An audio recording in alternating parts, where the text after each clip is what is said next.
जय जिनेन्द्र। जय जिनेन्द्र। जय जिनेन्द्र। जय जिनेन्द्र। लास्ट क्लास में जो भी किया था वो सब समझ में आ गया था? हाँ हाँ हाँ। तो आज हम ये दिशा की बात करेंगे। दिशा का जो महत्व है या दिशा का क्या महत्व है उसकी बात करें।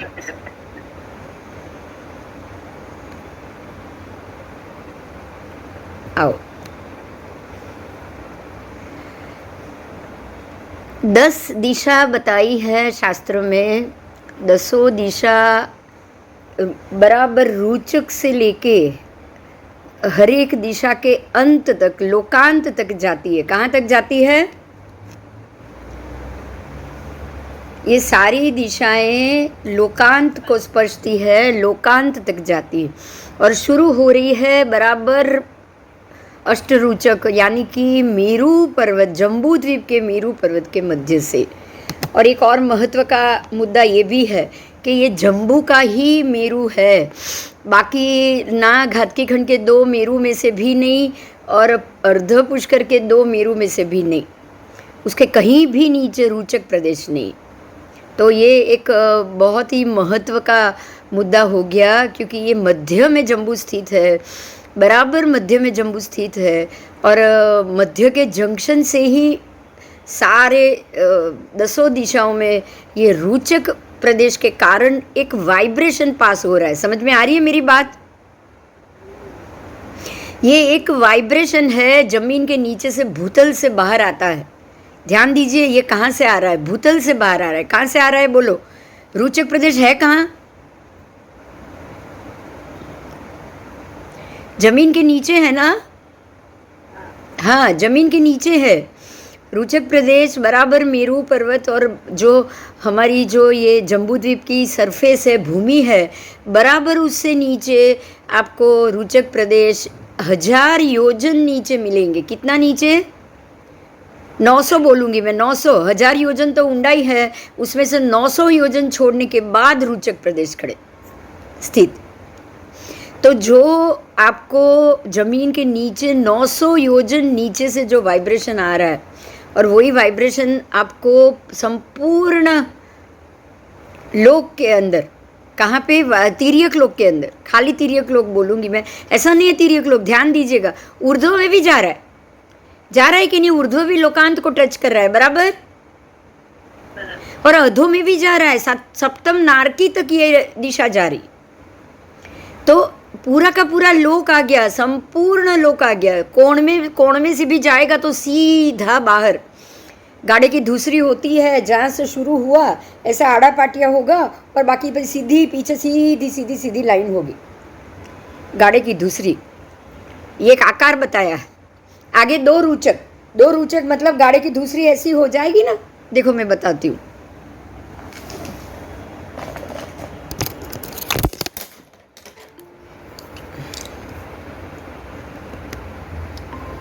गाड़ा की दूसरी कैसी होगी? देखो ऐसी होगी कि नहीं?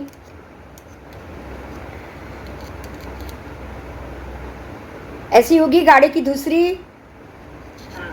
तो यहाँ 2 रूचक हुए, एक इधर और एक इधर। 2 रूचक दिशा में 2 रूचक हो गए, एक ये कोने में एक ये कोने में, और बराबर 2 रूचक के मध्य से दिशा बाहर निकलेगी, सीधी लोकांत को स्पर्श करेगी।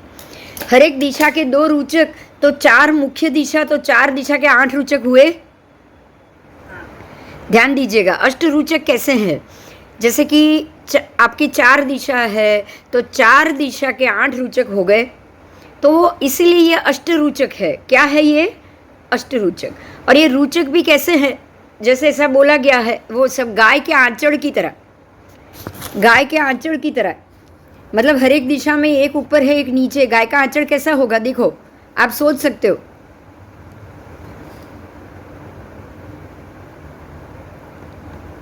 आओ मैं आपको इसका पिक्चर भी बताती हूँ। आओ।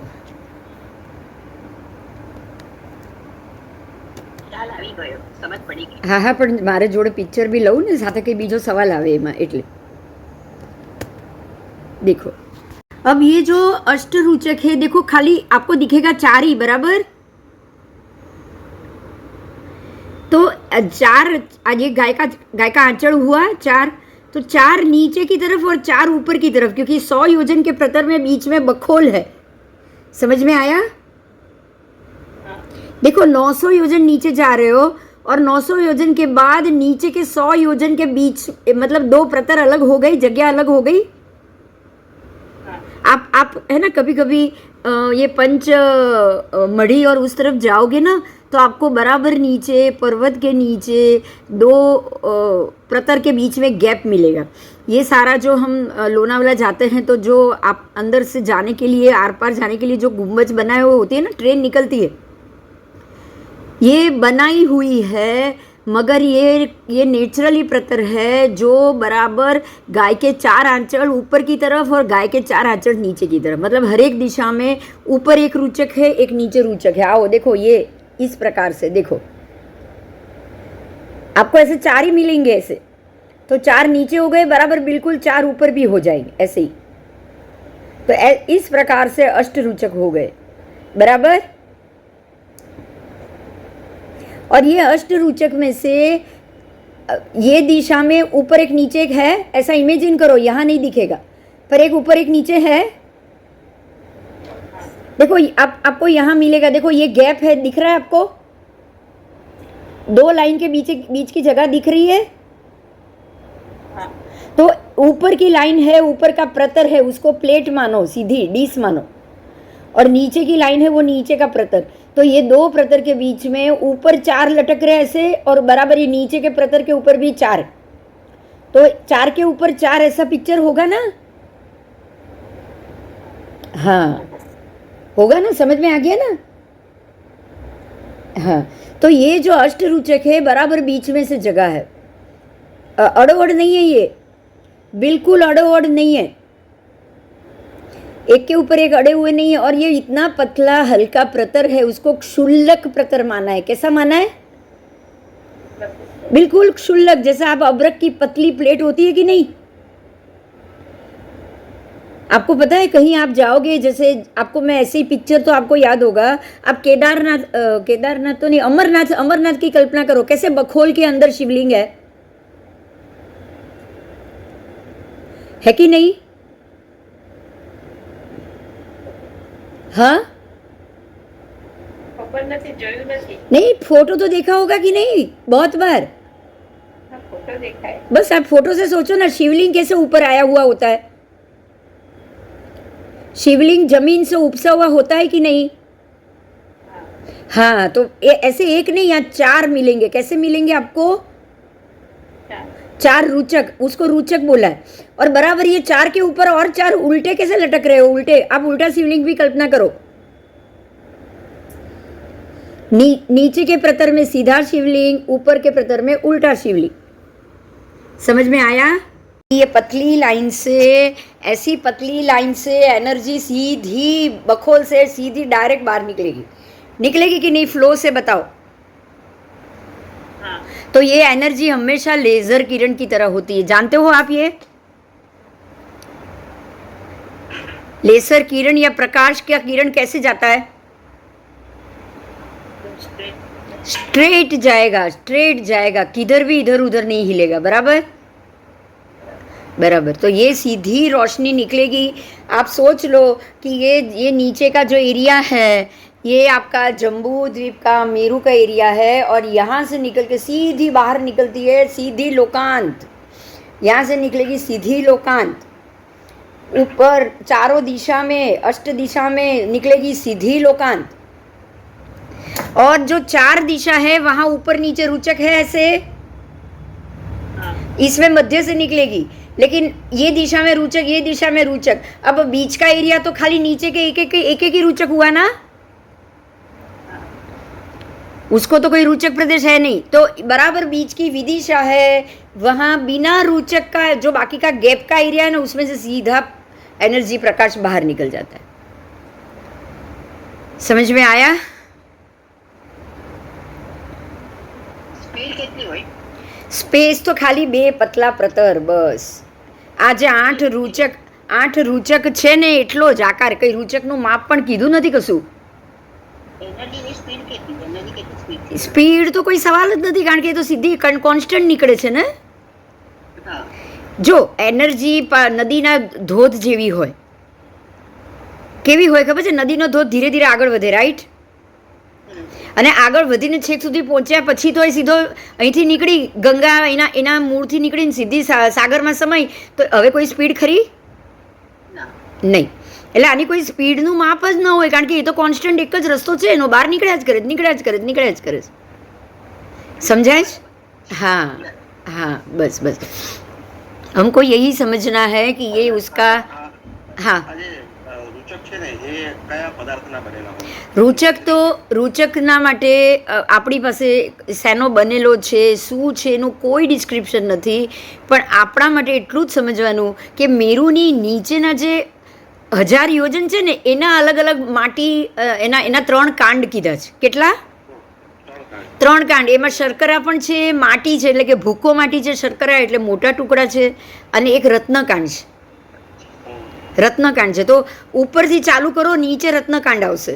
એટલે જે નીચેનો જે એરિયા આવ્યો ને એ આખો રત્નકાંડ છે. એટલે જ આ જે રૂચક છે ને એ એમ માનવાના આપણે કે આ મોટા મોટા એવા 4-8 રત્નો જ પડ્યા છે કે જેની અંદરથી આ કિરણ નીકળે છે ને છેક બહાર સુધી જાય છે, જેની અંદરથી આ એનર્જી નીકળે છે. એમ આપણે એને એમ સમજવાનું. કારણ કે એનર્જી કેવું હોય, જો ગંગાના ઉપરથી મૂળમાંથી જે પદ્મદ્રથી ગંગા અને સિંધુ બંને ઉતરે છે, રાઈટ? પદ્મદ્ર તો ખાલી 10 જ યોજનનો જ ઊંડો. પદ્મદ્રની ઊંડાઈ ખાલી 10 યોજનની, અને ગંગા જ્યારે બહાર નીકળે છે ત્યાંથી તો કેટલી પહોળી ખબર છે? 500 યોજન.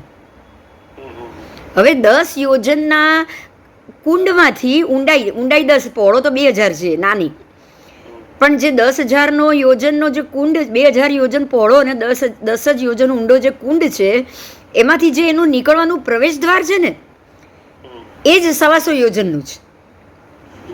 અને એની અંદરથી જ્યારે ગંગા બહાર નીકળે ત્યારે ફ્લો સાથે 500 યોજન સુધી તો એ સડસડાટ આગળ દોડે. એ આગળ દોડી અને નીચે પડે. હવે નીચે પડીને ધીરે ધીરે નીચે આપણા ભરત ક્ષેત્ર સુધી આવતા એનો પડ થઈ જાય છે 60 યોજનનો. સમજો, ઉપરથી 125 યોજન છે, નીચે આવતા એ 60 યોજન થઈ જાય. હવે આમાં વસ્તુ શું છે, સમજવાનું શું છે ખબર છે? આપણે એમ વિચારીએ કે ક્યાં આવ્યું પદ્મદ્ર, નીચે 14,000 ગંગાના અને 14,000 સિંધુના ફાંટા. આજે 28,000 નદી ખાલી એ 10 યોજન ઊંડા દ્રવમાંથી કેવી રીતે નીકળી શકે? આજના સાયન્સના પ્રશ્ન થાય કે નહીં? ના, પણ એ તો શું છે, ગંગા અને સિંધુ નીકળે છે ને એ પહેલા સીધી દિશામાંથી પછી વળાંક લઈને પછી હિમવંતથી જ્યારે પડે ને ત્યારે નીચે પણ એક કુંડ છે, કુંડમાં ભેગો થઈને પછી ત્યાંથી પાછું આગળ ફરીથી ફાંટો પડે અને ત્યાંથી પડે અને પછી વૈતાડે સુધી પહોંચે. એ તો કુંડ, હું તો ના પાડતી જ નથી એને માટે. ત્યાંથી નીચે વૈતાડે સુધી શું સમુદ્ર સુધી એની 14,000 ફાંટા થયા, રાઈટ? પણ આ પ્રશ્ન એ છે કે પેલા 10 યોજનના કુંડમાંથી કોન્સ્ટન્ટ પાણી કેવી રીતે આવે છે? હા, મને ખબર નહીં કે તારી જોડે વાત થઈ છે.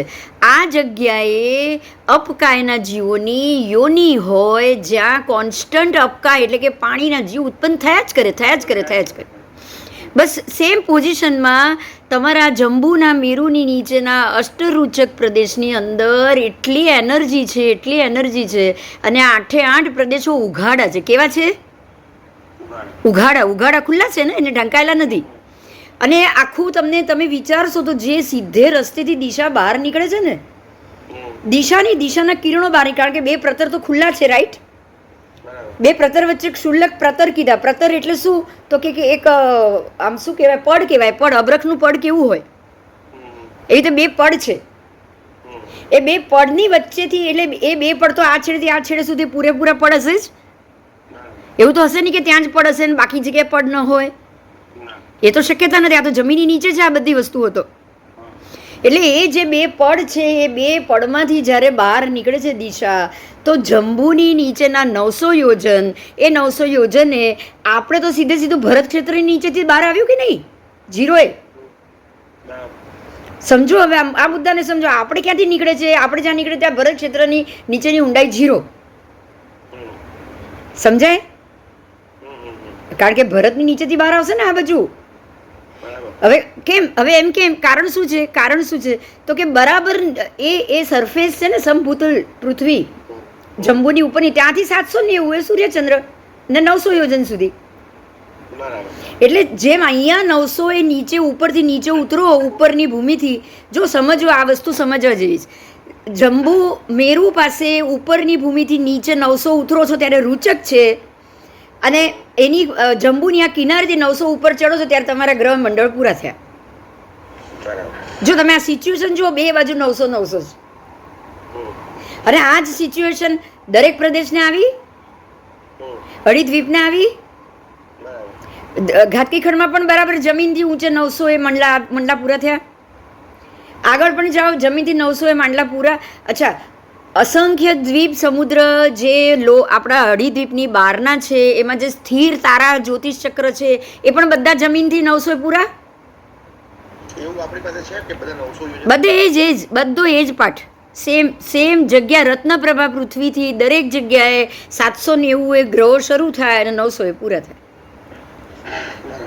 બધે જ દરેક જગ્યાએ. કારણ કે દરેક જગ્યાએ તમે જુઓ, જંબુનો મેરુ 1 લાખ, પેલો 85,000. જમીન તો સરફેસ એક જ થઈ ને, સરફેસ તો એક જ થઈ ને. એટલે જ્યોતિષ ચક્ર તો બધાથી એક સરખું ઊંચું. એટલે સમજવાનો મુદ્દો અહીંયા જ આવે છે કે તમારી જે દિશા નીકળી રહી છે, નીચેથી પણ સીધી નીકળી રહી છે, અને ઉપર જ્યોતિષ ચક્રના માંડલા બી એક જ જગ્યાએ છે સીધા 900 એ. એટલે આ એક સિચ્યુએશન છે જેને આપણે સમજવી જોઈએ, साइंटिफिकली એના ઉપર જવું જોઈએ. ને ये जो नीचे से जो अष्ट रूचक है, 8 रूचक और बराबर 2 रूचक के मध्य से, जैसे ऐसे 2 रूचक के बराबर मध्य से दिशा निकलेगी, बराबर मध्य से वो दिशा बाहर निकल रही है, और दिशा के अंदर कहाँ तक निकल रही है? अलोक तक जा रही है, और अलोक के अंदर भी जा रही है. ऐसा नहीं अलोक तक जाके रुक जाएगी, क्योंकि ये तो फ्लो कभी नहीं रुकेगा. बताओ, ये तो जीव है, जैसे पानी है वैसे ये जीव है, वो कभी नहीं रुकते. आओ नेक्स्ट पार्ट लो. बोलो, कई क्वेश्चन છે? અલોકમાં પછી શું એનું કામ? હા, એ આવશે અલોકમાં. આમાં તો બધું આપણે જ આગમમાં તો બધું એક લાઈનમાં જ હોય, આપણે એમાં જ સમજી જવાનું. હમણાં આવશે, એનો પણ પાઠ આવશે. પણ આ સમજાઈ ગયું ને એટલે બસ.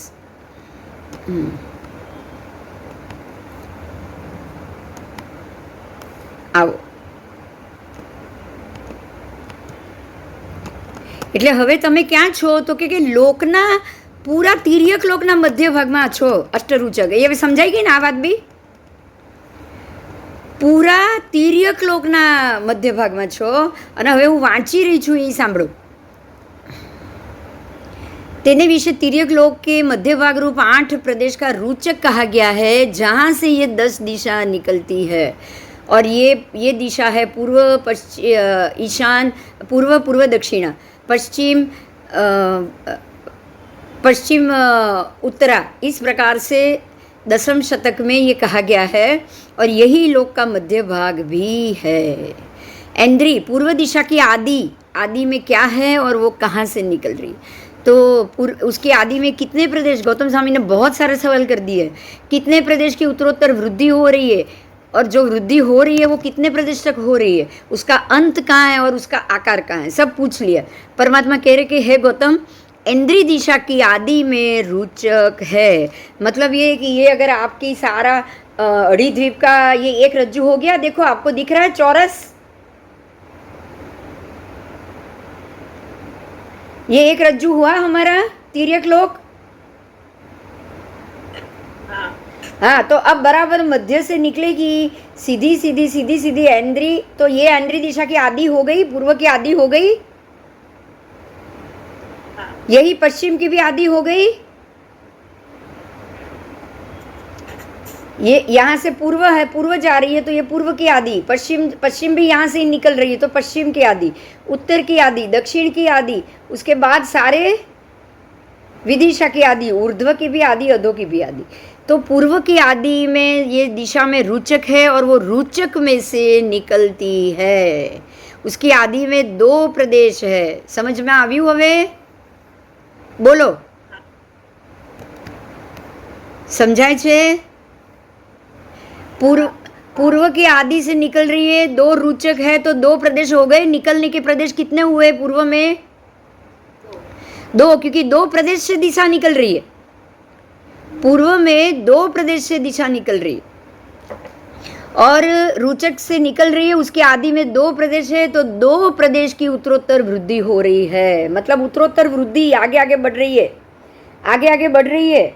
वो दो प्रदेश से निकली, आप ऐसे सोच सकते हो, ऐसे दो प्रदेश, और दो प्रदेश से निकल के दोनों से, दोनों क्योंकि रुचक है ना तो दोनों में एनर्जी है, तो दोनों से निकल के इसकी धीरे धीरे धीरे धीरे आदि आदि आदि आदि हो रही है, उसकी वृद्धि हो रही है, उत्तरोत्तर वृद्धि। लोक को आश्रित होकर वो असंख्यात प्रदेश वाली है।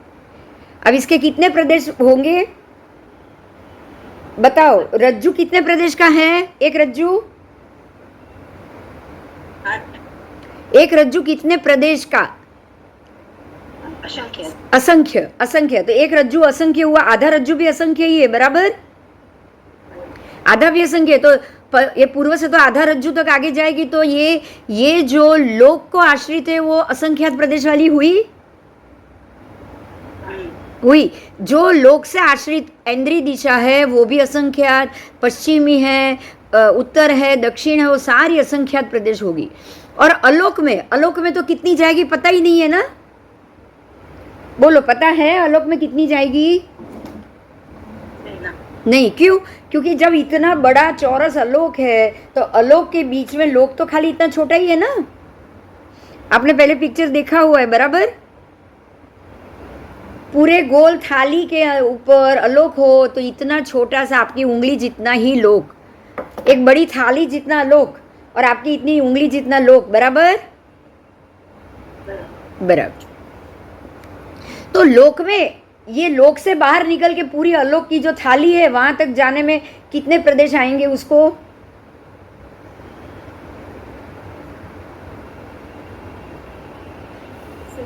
असंख्यात आएगा कि अनंत?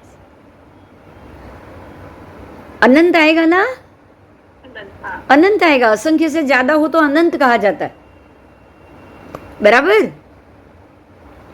हाँ, तो लोक को आश्रित ये आदि और अंत सहित है। देखो यहाँ लोक और अलोक को अलग बताया है। पहले मैं फिर से बोल रही हूँ, लोक को आश्रित ये असंख्यात प्रदेश है, अलोक को आश्रित ये अनंत प्रदेश है। समझ में आ गया? ये आगम की भाषा है। उसके बाद लोक को आश्रित आदि और अंत सहित, आदि तो है उसकी, समझ में आ गया वो तो, पर अंत सहित, अंत भी है ना लोक में? आदि और अंत दोनों है ना? हाँ, पर क्या अलोक के लिए? नहीं। हाँ, લોક માટેની શરૂઆત છે, અંત છે, જ્યારે અલોક માટે નથી, बराबर? પછી इसलिए अलोक को आश्रयी, इसे क्या शब्द दिया है वो मैं बोल रही हूँ। लोक को आश्रित या आदि और अंत सहित है और अलोक को आश्रित सादी और अनंत है। मतलब उसकी शुरुआत तो है, बराबर, लेकिन अंत नहीं पता। तो सादी आदि सहित लेकिन अनंत है। अब लोक को आश्रित ये कैसा आकार है? मृदंग आकार, ढोल होता है ना? क्यों? क्योंकि वो सीधी लिटी है। आप ऐसी सीधी लिटी है तो मृदंग हो गया। हाँ, और अलोक को आश्रित ये गाड़ा की ऊद कैसे जाती है? वो आकार से। अब गाड़ा की ऊद देखो, एक जगह ऐसा होगा तो धीरे धीरे आगे ऐसा टेढ़ा हो जाएगा, दिख रहा है? ऊपर जाते वो टेढ़ा हो जाएगा। तो जैसे ही अलोक में प्रवेश करेगी ना ये दिशा, ऐसे वो बिल्कुल जैसे आप विस्तीर्ण हो जाएगी, इधर उधर हो जाएगी, सीधी लिटी में नहीं रहेगी, बराबर?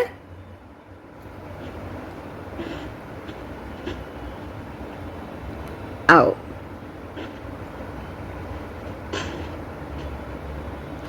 उसके बाद आग्नेय दिशा में क्या है? अब ये भगवान के सारे सवाल भगवान ने जवाब दे दिए।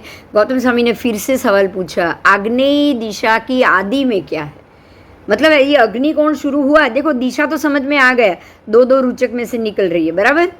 दो रुचक में से दो प्रदेश है, प्रत्येक के दो, तो 8 प्रदेश हो गए ना।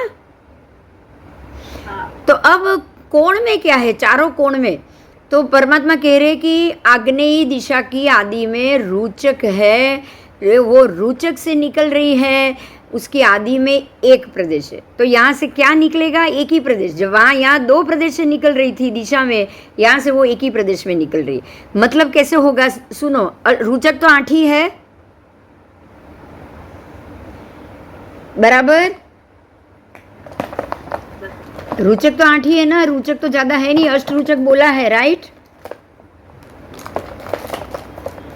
अब आप ये कल्पना करो, देखो बराबर इस प्रकार से आपको दो पूर्व की दिशा के 2 रुचक मिले,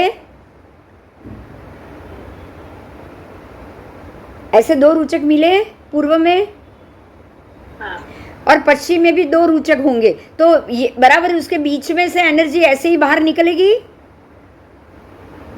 हाँ, अब मैं नीचे के ऐसे 2 रुचक रखती हूँ, चलो, ये 2 रुचक में से तो दिशा में निकल रही है, 2 इधर है और 2 इधर है, ऐसे ऊपर नीचे में, तो बराबर बीच में तो खुली जगह मिली कि नहीं उसको जाने के लिए, मिली कि नहीं। मिली। हाँ, तो वो खुली जगह से एक प्रदेश ही निकलेगी, वो तो एक ही दो कोण के बीच में से निकलेगी, तो एक ही प्रदेश मिलेगा ना उसको। हाँ, तो अग्नि कोण यानी कि चारों कोण को, चारों कोण की दिशा के प्रदेश कितने हैं, एक प्रदेश, एक प्रदेश। 4। हाँ, प्रत्येक के एक हुए प्रदेश, मतलब आपको निकलने का एरिया, जगह, गली की बात कर रहे हैं हम। 4। हाँ, मतलब 4 गली पड़ेगी ना, मैं ये कह रही हूँ। 4 विदिशा की 4 गली पड़ेगी, बाकी यहाँ कोई प्रदेश नहीं है भाई। प्रदेश तो 8 दिशा के 8 ही है बस, 4 दिशा के 8 ही है बस। अगर आप इसके प्रदेश भी गिनोगे ना, 8 4 रुचक और तो 12 रुचक हो जाएंगे, होंगे कि नहीं बताओ। मेरी ये बात समझ में आई। 8 ही रुचक है, हर एक दिशा में 2, तो विदिशा में तो कोई रुचक नहीं है, राइट। पर वो 2 रुचक के बीच में से भी एनर्जी तो जाएगी कि नहीं, जाएगी, वो जाएगी। इसीलिए अब आप देखो, मैं आपको इजी एग्जांपल दे रही हूँ। आप जब गैस ऑन करते हो तो फ्लेम एक साथ बाहर आती है, राइट। लेकिन बर्नर देखोगे तो एक एक छोटे छोटे होल से आ रही है, बराबर। तो जब बाहर निकलेगी तो जहाँ होल नहीं है वहां भी आपको उसकी लाइट दिखेगी कि नहीं, गैस दिखेगा कि नहीं, बस बराबर। इसी तरह से रुचक तो 4 दिशा में ही है, लेकिन वो 2 दिशा के बीच में से भी आपको अग्नि बाहर निकलती हुई जैसे बर्नर से दिख रही है, वैसे यहाँ से भी एनर्जी बाहर निकलेगी। तो ऐसा कहा जाएगा कि जो आपका जो कोण है 4, उसमें से तो एक ही प्रदेश दिशा निकल रही है। समझ में आया? एक ही गली निकल रही है। कुछ नहीं समझ में आया तो पूछो।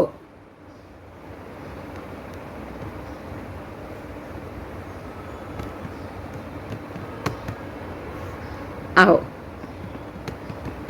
એટલે આપણે એવું કહી શકાય કે 4 દિશામાં જે 4 ઉપર નીચે છે ને, હા, એ એમ થોડા અંતરે, એકબીજાથી થોડા અંતરે, એટલે તમે 4 આડા કરીને સાઈડ થી જુઓ, હા, તમને આખા 8 દેખાય, 8 દેખાય તમને પેલા ગોળ ફરતા। હા, વિદિશામાં પણ તમને દેખાય, કારણ કે પેલા ક્રોસમાં તમે એકની પાછળ બીજું હોય થોડા અંતરે, અને એ ઊંચું હોય ને પેલું નીચું હોય, એટલે તમને આ સાઈડમાંથી તમે જુઓ રાઉન્ડ ફેરવીને, તમને 8 દિશા, પેલી 8 વિધિ, 4 દિશાની ને 4 વિદિશાની એવી રીતે દેખાય। હા, હા, હા।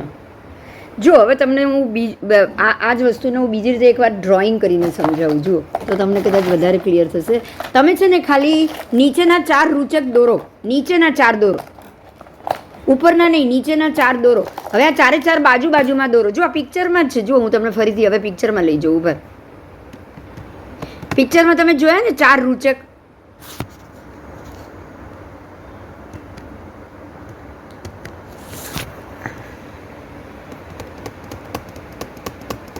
જો આ 4 રૂચક જોયા ને તમે પિક્ચરમાં, પિક્ચરના જે 4 રૂચક છે ને એને તમારે નીચે જ સમજવાના છે, જમીનના હમણાં 4 જ સમજો। જ્યારે આ ચાર રૂચક ચાર બરાબર આવી રીતે પડ્યા હોય તો વચ્ચેનો ભાગ તો ખાલી હશે કે નહીં હોય? હશે. હશે. તો હવે જ્યારે જ્યારે દિશાની વાત કરી છે ને ત્યારે બરાબર આવી રીતે જ આ ચાર એ બરાબર એની ઉપર ચાર છે, તો દિશાની તો એક નીચે ને એક ઉપર એની વચ્ચેથી બહાર આવ્યું, બરાબર છે? આ બે પ્રદેશથી બે એનર્જી બહાર વધી, બરાબર? પણ વિદિશાની કેવી રીતે વધશે ખબર? તો કે એક આ રત્ન અને આ રત્ન એ બરાબર એ બેની વચ્ચેથી બહાર નીકળશે. સમજાયું?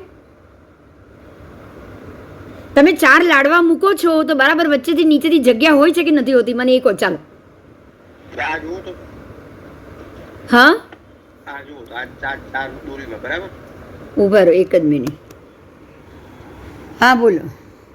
આ દોરીમાં પણ આટલું દૂર છે જ નહીં, આટલું દૂર જરા બી નથી. આપણે આમ કરીએ તો બે અંદરના ચાર ઉપર છે, નીચેના ચાર નીચે. ના, આવી રીતે નથી.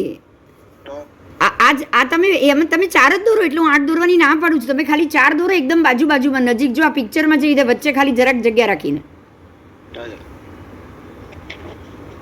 તમે 4 દોરો પહેલા, કારણ કે 8 તો આવવાના જ નથી. આપણે આજે વિદિશાના નીકળશે એ તો દિશાના એક લેયરથી જ બહાર આવવાના છે.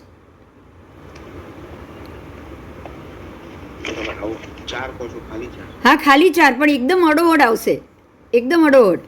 હવે એમાં શું થશે?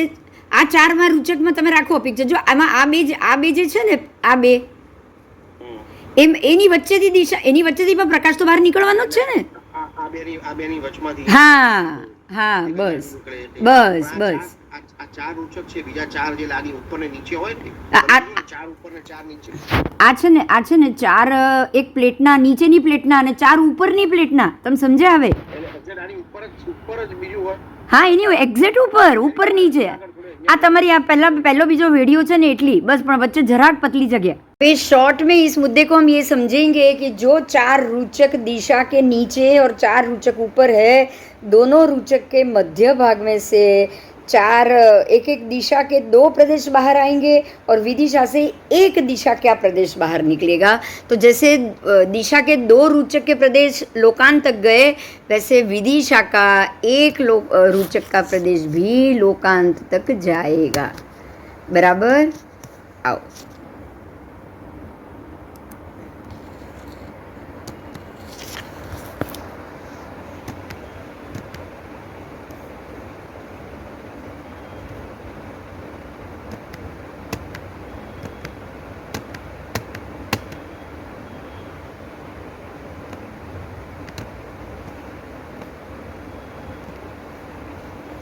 अब ये इसका आकार तो चला, विदिशा का आकार है वो एक प्रदेश, उसकी आदि में एक प्रदेश है और एक ही प्रदेश आगे आगे विस्तृत होता है.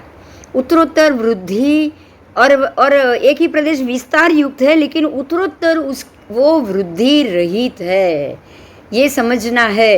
ये उसकी उत्तरोत्तर वृद्धि नहीं हो रही है. क्यों? ध्यान दो. क्योंकि ये सिर्फ एक प्रदेश निकल रहा है, लेकिन उत्तरोत्तर वृद्धि नहीं हो रही है. जो दिशा में जो वृद्धि हो रही है वो विदिशा से वृद्धि नहीं हो रही है. क्यों? क्योंकि दिशा के शुरू में तो रूचक है ही, विदिशा के शुरू में रूचक नहीं है. बात समझ में आई? अभी बिजली का बल्ब होगा तो बल्ब में से बिजली निकलेगी तो उसकी वृद्धि मानी जाएगी प्रकाश की. लेकिन अगर 2 बल्ब के बीच में से प्रकाश दोनों का मिक्स होके आगे जाएगा तो वो 2 बल्ब का ही माना जाएगा ना. उसके बीच में से प्रकाश निकल रहा है ऐसा तो आप नहीं मानोगे. बराबर? बराबर. प्रैक्टिकल बात परमात्मा ने बताई, क्योंकि वो केवली भगवान थे इसलिए देख सकते, इसलिए बता रहे. जैसे कि गैस के बर्नर के 2 होल है, तो 2 होल में से जो गैस और अग्नि बाहर निकल रही है वो 2 से ही निकल रही है ऐसा कहा जाएगा. अब दोनों का मिलके पूरा एक फ्लेम बन रहा है, तो आप ये नहीं कह सकते कि भाई ये सब जगह से जो बीच में से भी अग्नि बाहर निकल रही है. आप ऐसा कह सकोगे? बताओ. नहीं कह सकोगे, है ना. जैसे 108 मंगल दीवा आप आरती उतार, आप ये तो नहीं कहोगे ना कि पूरा एक ही फ्लेम है, क्योंकि ज्वाला तो एक ही दिख रही है कि नहीं? एक ही. लेकिन उसके प्रदेश अलग अलग है कि नहीं, ये बताओ. रूट में तो 108 ही है. आप ये नहीं बोलोगे 109 में से भी आ रहा है, 110 में से भी आ रहा है, हर एक सेंटीमीटर से आ रहा है. आप ऐसा नहीं कहोगे ना.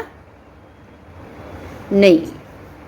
तो यहाँ परमात्मा ने ये समझाया है कि ये वृद्धि रहित है उत्तरोत्तर, मतलब एक प्रदेश का विस्तार जरूर है उसका, लेकिन ये एक प्रदेश आगे तक भी बढ़ेगा ऐसा नहीं समझना है। और यही कारण है कि 4 दिशा मुख्य है, 6 दिशा। आप देखो, आपको यहाँ पाठ बार बार 6 दिशा का मिलेगा। क्यों? क्योंकि पूर्व पश्चिम उत्तर दक्षिण ऊर्ध्व अधो, तो जितनी पूर्व पश्चिम लंबी है ना, उतनी ऊर्ध्व अधो भी उससे भी ज़्यादा लंबी है, उससे भी ज़्यादा लंबी। क्योंकि पूर्व पश्चिम तो आधा आधा रज्जू में ख़त्म हो गया, ऊर्ध्व और अधो में तो 7-7 रज्जू तक ऊपर नीचे होना है, 7 रज्जू ऊपर 7 रज्जू नीचे, 7 गुनी 14 गुनी आप बोल सकते हो उसको। तो यहाँ पे सबसे महत्व का मुद्दा आपको ये मिला कि जो दिशा की आदि ही रुचक की आदि है, विदिशा में रुचक नहीं है, तो विदिशा की जो भी दिशा है वो वृद्धि रहित है, वृद्धि रहित।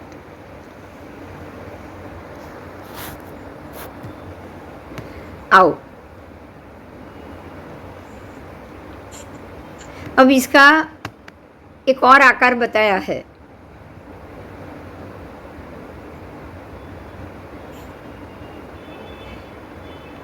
लोक अलोक को आश्रित, अब ये तो लोक की बात है, लोक को आश्रित या आदि और अंत सहित है, तो अलोक को आश्रित सादी और अनंत है।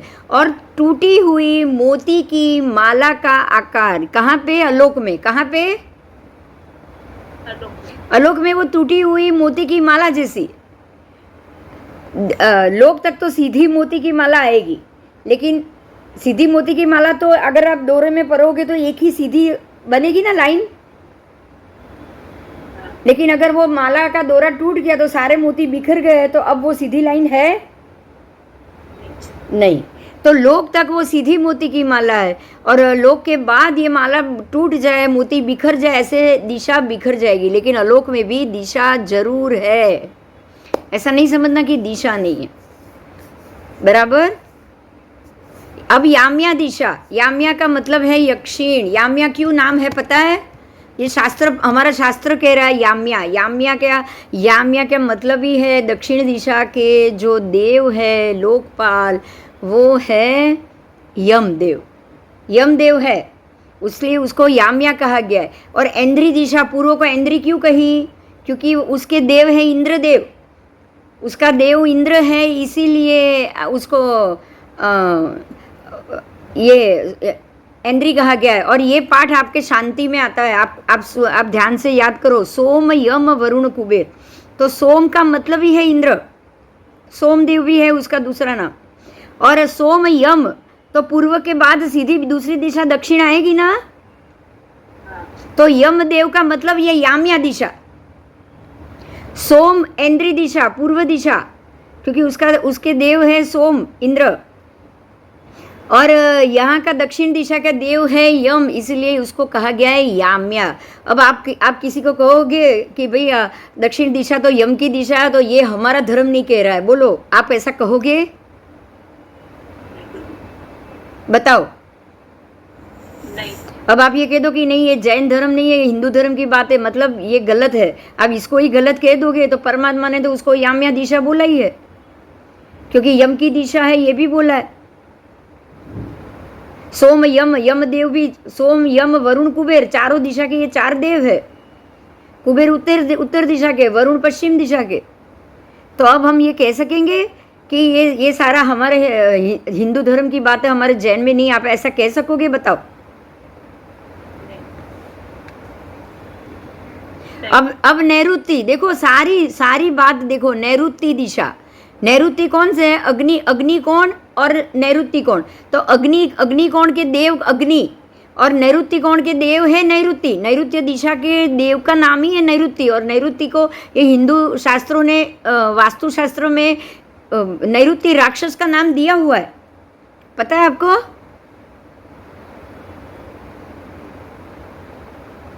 वहां के देव है वो नैऋत्य राक्षस है।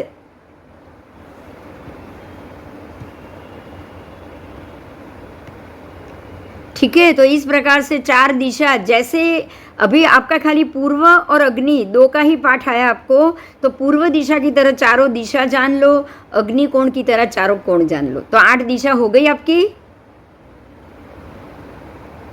अब ऊर्ध्व दिशा की बात की है. अब यहाँ ये पूछा पर गौतम स्वामी ने, हे भगवान ऊर्ध्व दिशा में શું છે? तो परमात्मा का ये जवाब है कि ऊर्ध्व दिशा को भी आपको इंद्रिय दिशा की तरह ही जानना है. बराबर. मेरा अभी आपको एक ही कहना है, आप ध्यान से इसी चीज़ को समझो कि अगर आपके 4 रत्न पड़े हो अड़ोअड़, 4 रत्न नीचे और 4 रत्न ऊपर, मतलब ऐसे ही उल्टा, 4 सीधे और 4 ऊपर, ऐसे 4 रत्न 8 रत्न पड़े हो ना, तो रत्न का प्रकाश हर जगह से बाहर निकलेगा. बोलो, 10 दिशा से निकलेगा कि नहीं निकलेगा? अब समझ में आ गया ऋषभ? અષ્ટરૂચક તો 8 જ રૂચક છે ને, તો પછી આ ઉદ્ધવમાં તો કેવી રીતે આવી? અરે રત્ન તો 8 જ છે, ઉર્ધ્વમાં 4 રત્ન છે ને. હા, અચ્છા, ઉપર. હા, 4 રત્ન અધો અને 4 રત્ન ઉર્ધ્વ થયા કે નહીં? હા, બરાબર. જો તમે ઉર્ધ્વને તો 4 મળી ગયા, અધોને તો 4 મળી ગયા, દિશાને હજી એક એક મળ્યા. દિશાને 2 મળ્યા, પણ ઉર્ધ્વને 4 મળ્યા કે નહીં એક સાથે? સમજાય છે? આ ઉર્ધ્વને તો એક સાથે. મહત્વ શું છે? હા, સાનું ઈશાન ખૂણાનું મહત્વ શું? આપણે ભગવાનની ઈશાન ખૂણાનું ઈશાન ખૂણાનું તો મહત્વ એક જ છે કે એમ કહે છે કે તમે જે જ્યારે સિમંદર સ્વામીનું ચૈત્યવંદન બોલો છો ને, ત્યારે તમે બોલો છો કે ઊભો રહી સામો રહી ઈશાન. તમે એમ બોલો છો, રાઈટ? કે હું ઈશાન દિશા તરફ રહી અને સિમંદર સ્વામીને વંદન કરું છું. તમે બોલો છો કે નહીં? ચૈત્યવંદન છે સિમંદર સ્વામીનામાં. જો સામો રહી ઈશાન હાથ જોડીને હું બેકર જોડીને હું તમને પ્રાર્થના કરું છું. અને જે સુણો ચંદાજી સિમંદર પરમાત્મા પાસે જાજો જે આપણે બોલીએ છીએ ને, તો આપણે શું કહીએ છીએ? ચંદ્રને કહીએ છીએ કે તું ત્યાં જઈ અને મારા સમાચાર આપજે, કે હું રાહ જોઉં છું તમારી, મને બોલાવો તમે. આખા સ્તવનમાં એવું જ છે ને? હા, તો હવે એ ચંદ્ર આવ્યો ક્યાંથી? ચંદ્ર આવ્યો ઈશાનમાંથી. ક્યાંથી આવ્યો? ભરત ક્ષેત્રમાં. ભરત ક્ષેત્રમાં ચંદ્રની એન્ટ્રી ઈશાનથી થાય, બધા ગ્રહોની એન્ટ્રી ઈશાનથી થાય. સમજાયું? ઈશાન કોણથી જ બધા ગ્રહો એન્ટ્રી લે. હા, એટલે જ ઈશાનનું મહત્વ વધી ગયું ને. પછી ઈશાનનું મહત્વ વધે કે નહીં? કારણ કે અત્યારે જે સૂર્યચંદ્ર આવ્યા છે, આપણે તો ત્યાં નથી જોઈ શકતા, પણ એ લોકો તો સિમંદર પરમાત્માને દેશનામાં જઈને આવ્યા કે નહીં? દેવો, ઇન્દ્રદેવો. જો દરેક ઇન્દ્રોને પરમાત્માની સમોસરણમાં જવાની આજ્ઞા હોય છે, વ્યવહાર હોય છે. હોય છે ના નહીં, હોય છે. કેમ સૂર્ય અને ચંદ્રના વિમાનનું અચ્છેરું નથી કીધું? ભગવાન મહાવીર સ્વામી વખતે સૂર્યચંદ્રના પોતાના મૂળ વિમાન સાથે આવ્યા હતા, યાદ છે? હા, અચ્છેરું થયું એટલે બીજા વિમાન લઈને જતા જ હોય. એટલે સૂર્યચંદ્રને પરમાત્માના દર્શન કરવા જવાનો રિવાજ છે, બરાબર? હા, તો હવે એ ઇન્દ્ર જ્યારે દર્શન કરીને આવે એટલે આપણે એને પૂછીએ છીએ કે ભાઈ મારા ભગવાન કેમ છે, તું મને જણાવ. સિમંદર સ્વામીના ચૈત્યવંદનો આવ્યા શાના માટે? આપણે આપણા અહીંયા તીર્થને મૂકીને સિમંદર સ્વામીના ચૈત્યવંદનને શું કામ યાદ કરીએ છીએ? અને સિમંદર સ્વામી શું કામ? કારણ કે આપણી નજીક પહેલા સિમંદર સ્વામી છે, બાકીના 3 છે બીજા, પણ આપણી ચંદ્ર તો આવ્યો છે એટલે આપણે સિમંદર સ્વામીથી સૌથી નજીક એ છે ઈશાન. એટલે આપણે એને કહીએ ભાઈ તું આવ્યો છે તો તું ભગવાન બરાબર છે ને, મને પહેલાં તું સમાચાર આપે. એટલે આપણે રાહ જોઈએ ઈશાનમાંથી ચંદ્ર ક્યારે આવે, ઈશાનમાંથી સૂર્ય ક્યારે આવે, આપણે રાહ જોઈએ ને. હા, અને ઉદિત થશે પૂર્વમાં આવતા, એટલે ઈશાનમાંથી જ્યારે સૂર્ય આવે ત્યારે સવારે 4 વાગે હોય. ઈશાન કોણમાં જ્યારે સૂર્ય હોય ત્યારે સવારે 4 થી 6 હોય, અને 6 થી 8 તો એ પૂર્વમાં આવી જાય. એટલે 4 થી 6 જ આ પ્રતિક્રમણ કરવાનું કીધું છે. આપણે આપણું પ્રતિક્રમણ સવારે 4 થી 6 જ કરીએ છીએ ને, કારણ કે એ વખતે ચંદ્ર ત્યાં છે, ચંદ્ર ઈશાનમાં પણ છે અને મહાવિદ્ય ક્ષેત્રમાં છે. એટલે આપણે આ સવારના પોરમાં સિમંદર સ્વામીનું ચૈત્યવંદન બોલીએ. અને ચંદ્રને કહીએ કે સુનો ચંદાજી, તું ભગવાન પાસે જા, તું હમણાં ત્યાં જ છે તો તું ભગવાન પાસે જા, અને મારી વિનંતી તું એમને આપ. એમ આપણે સવારના પોરમાં 4 વાગે ઉઠીને પ્રતિક્રમણ કરીને ચંદ્રને કહીએ. બોલો શું? એટલે ઈશાનનું મહત્વ, એટલે આ સવારના ચૈત્યવંદનનું મહત્વ છે. સમજાયું? હા, ચલો હવે દિશા સમજાઈ ગઈ ને બધાને? હવે આ અષ્ટરૂચકની થોડી વાત કરીએ. એનો પાઠ તો અત્યારે મને મળ્યો નથી એટલે મેં મૂક્યો નથી, પણ આ અષ્ટરૂચક એ શું છે આપણે એને સમજીએ. અષ્ટરૂચક એ અષ્ટરૂચકનું જે સ્થાન છે એ કેવડી સમુદ્ઘાત વખતે તમારે જ્યારે 3 કર્મ બાકી હોય. કેવડી સમુદ્ઘાત ક્યારે હોય તો કે જીવને 4 ઘાતી કર્મનો ક્ષય થઈ ગયો એટલે એમને કેવળ જ્ઞાન આવી ગયું. બરાબર? હવે 4 ઘાતી કર્મનો ક્ષય થઈ ગયો. પરમાત્માને 16 વર્ષ પછી બીજા પરમાત્મા જીવ્યા. પરમાત્માને તો 40 વર્ષે જ કેવળ જ્ઞાન થઈ ગયું હતું. 40 વર્ષે એમને દીક્ષા લીધેલી, અને બરાબર 12 વર્ષે એમને કેવળ જ્ઞાન થઈ ગયું દીક્ષા લીધા પછી. બરાબર? 12 વર્ષે એમને કેવળ જ્ઞાન થઈ ગયું, અને એના પછી 16 વર્ષ ભગવાન રહ્યા. 16 વર્ષ સુધી ભગવાન કેવલી થઈને રહ્યા, એટલે ત્યાં સુધી એમને કેવલી સમુદ્ઘાતનો વારો ન આવે. પણ જ્યારે 16 વર્ષ પૂરા થયા ત્યારે એમના બાકીના 4 કર્મોનું એક એમને બેલેન્સ શીટ કરવી પડે કે ભાઈ મારું આયુષ્ય તો હવે 48 કલાકનું જ બાકી છે, કે હવે આયુષ્ય મારું વધારે નથી. તો એ 48 જે પેલા 48 પ્રહર સુધી એમણે દેશના આપી છે ને, એનું કારણ આમાં આવશે કે એમણે 48 પ્રહર સુધી દેશના આપી, કારણ કે એ 48 પ્રહર પહેલાં એમણે એમની બેલેન્સ શીટ બનાવેલી. એટલે કર્મ પોતે હિસાબ કરે. એની અંદર એમણે જોયું કે હવે મારું આયુષ્ય હવે ખાલી કેટલા પ્રહર? 16 પ્રહર અને 48 કલાક. 16 પ્રહર અને 48 કલાક. એમણે જોયું કે હવે મારે 48 કલાકથી વધારે મારું આયુષ્ય નથી. તો આ તો એમણે સમુદ્ઘાત કર્યું છે કે નહીં એ વાત હું નથી કરી રહી, પણ જે પણ કેવડી ભગવંત જ્યારે જુએ કે મારું આયુષ્ય હવે 48 વર્ષનું જ 48 કલાકનું જ બાકી છે, અને એની સામે મારું હજી મારે નામ, યશ, કીર્તિ, અમુક જે બાકીના જે નામ કર્મના ઉદય હજી મારે ભોગવવાના બાકી છે. કયા કયા? તો કે બાકીના 3 અઘાતી. 3 અઘાતીમાં નામ આવે, ગોત્ર આવે અને વેદના આવે. 3 આવે ને? વેદનીય, ગોત્ર અને નામ અને આયુ. આ 4 અઘાતી. એમાંથી વેદનીય બાકી, ગોત્ર બાકી અને નામકર્મ બાકી. તો હવે નામકર્મ પ્રમાણે નામ અને વેદના બંનેના સંબંધમાંથી જો એમને નરકમાં જઈને વેદના ભોગવવાની બાકી હોય ને, તો એ લોકો કેવડી સમુદ્ઘાત કરે. કેવડી સમુદ્ઘાત એટલે શું? તો કે આત્માના પ્રદેશો 14 રાજલોક જેટલા જ છે. સમજો, આપણા પણ આત્માના એટલા જ છે, દરેક આત્માના. પછી કીડી હોય તો એના પણ, અને નિગોદનો આત્મા હોય તો એના પણ, કારણ કે એ પોતાના પ્રદેશોને 14 રાજલોક સુધી ફેલાવે. આ કેવડી ભગવાન શું કરે? એમના આત્મા પ્રદેશોને અહીંથી સીધું શૂટઅપ થાય ઉપર, અને 14 રાજલોક એના ખૂણે ખૂણે સુધી એ ફેલાવે. એ ફેલાવીને એમને જે પ્રદેશમાંથી જે જગ્યાની વેદના ભોગવવાની હોય, માનો કે એમને અશાતા વેદના ભોગવવાની છે, તો એમના નામ કર્મ અને બાકી છે, તો એ નામ કર્મ પ્રમાણે નરકના ગોત્રમાં જતા રહે.